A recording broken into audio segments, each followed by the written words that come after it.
cũng phải chịu thôi hỡi em. Vài hôm nữa thì em đã đi theo người. Có ai muốn sớt chia tình đâu hỡi em, vì đôi ta chỉ có duyên không nợ nhau.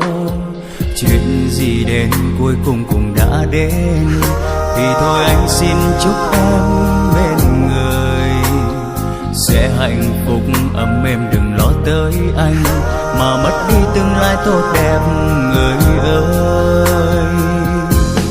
Rồi từ đây đôi ta hai lối, đừng cố em cứ bước đi, và hãy xem như hai chúng ta chưa từng gặp.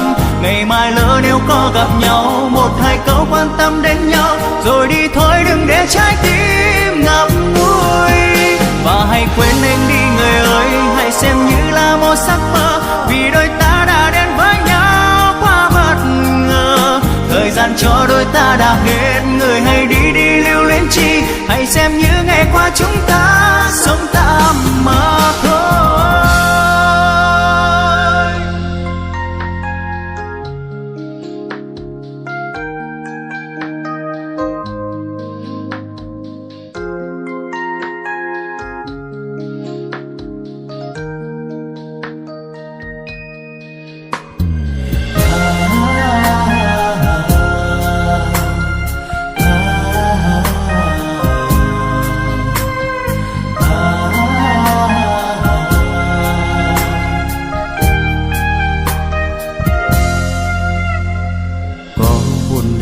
Cũng phải chịu thôi hỡi em, vài hôm nữa thì em đã đi theo người.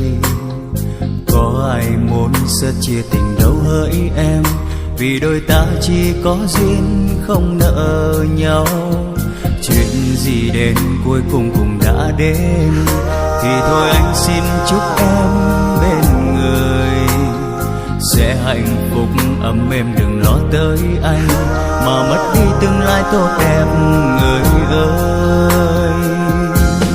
Rồi từ đây đôi ta hai lối, đừng cố em cứ bước đi, và hãy xem như hai chúng ta chưa từng gặp.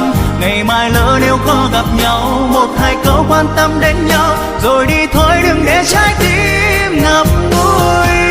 Và hãy quên anh đi người ơi, hãy xem như là một giấc mơ, vì đôi ta đã đến với nhau quá bất ngờ.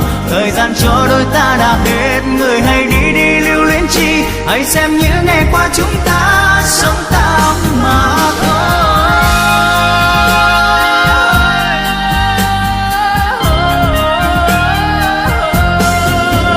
Rồi từ đây đôi ta hai lối, đừng cố em cứ bước đi, và hãy xem như hai chúng ta chưa từng gặp.